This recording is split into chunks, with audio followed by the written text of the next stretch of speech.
What if somebody could target your mobile phone without you having to click on a link or open an attachment or even answer a call?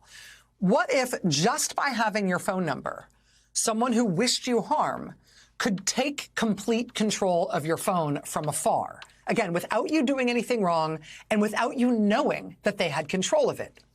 They could see all of your contacts. They could read all of your texts.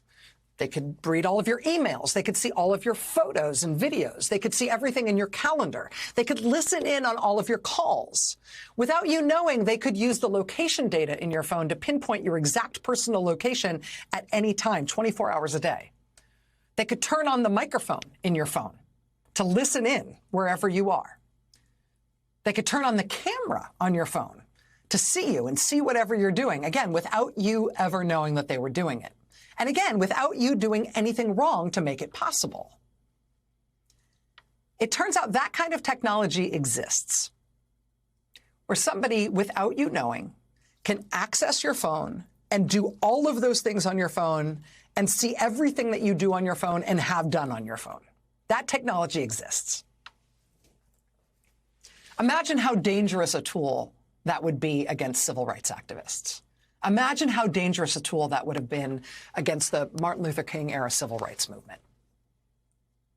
And in fact, this technology, it not only exists, it's not like a concept car. It's not like something that hasn't been deployed. It's just been developed in a lab. It actually has been used already by repressive governments around the world to target exactly who you think they would target with a tool like that. This thing is marketed supposedly as a law enforcement tool, an anti-terrorism tool. But government officials have used it around the world against their personal enemies, their ex-wives, their political rivals. And of course, they've used it against opposition figures and journalists and human rights advocates and civil rights activists and advocates for minority groups. Whoever it is that's that country's thorn in the side, whoever it is that's that country's insistent moral beacon, right? Whoever's making change and leading movements, whoever's angering repressive government officials, that's who's been targeted with this technology. There's a book that's coming out tomorrow, which means technically it comes out at midnight tonight. And the book is called Pegasus. It's written by two journalists, Laurent Richard and Sandrine Rigaud. They exposed the existence of this technology and its use by repressive governments around the world. The big break in them exposing it came when they got a list of 50,000 phones that had been selected for targeting with this pernicious software. The software is called Pegasus. With that list of 50,000 numbers in hand, these journalists launched an international reporting project to discover what this software was, where it came from, and who it was being used against. And as I said, the book, which is called Pegasus, it comes out at midnight tonight. I wrote the introduction to the book. Here's a little piece of it from the audiobook. The insidious power of a Pegasus infection was that it was completely invisible to the victim. You'd have no way to know the baddies were reading your texts and emails and listening in on your calls and even your in-person meetings until they used their ability to track your exact location to send the men with guns to meet you. For the Pegasus Project to succeed in exposing the scale of the scandal, the journalists knew they would need to be able to diagnose an infection or an attempted infection on an individual phone. Claudio and Danka figured out how to do it. Working quite literally alone, these two took on a multi-billion-dollar corporation that employed 550 well-paid cyber specialists, many with the highest levels of military cyber warfare training. To best that Goliath, these two Davids had to fashion their own slingshot. They had to invent the methods and tools of their forensics on the fly. That they succeeded in that is as improbable as it is important for all of our sakes. Here also is the story of the victims of Pegasus.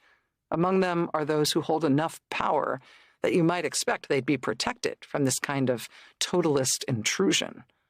Heads of state, high-ranking royals, senior politicians, law enforcement figures. And then there's the people whom governments the world over have always liked to put in the crosshairs. opposition figures, dissidents, human rights activists, academics. Laurent and Sandrine rack focus tight on the group most represented in the leaked data, of course, and that's journalists. It's no surprise that Pegasus has been turned full blast on reporters and editors in order to harass, intimidate, and silence. If this anti-democratic authoritarian nightmare cannot be safely reported upon, it won't be understood. And if it isn't understood, there's no chance that it will be stopped. Again, that's from the introduction I did to this book, Pegasus, which comes out tonight at midnight. I did not write the whole book. I just did the introduction because I think the story is incredible. And this story has developed in the United States in really interesting ways. Once Laurent and Sandrine and this international reporting project exposed that this kind of surveillance was happening, the U.S. government did an unexpectedly stand-up and strong thing. They blacklisted the company that makes Pegasus, and they banned the use of Pegasus software in the United States.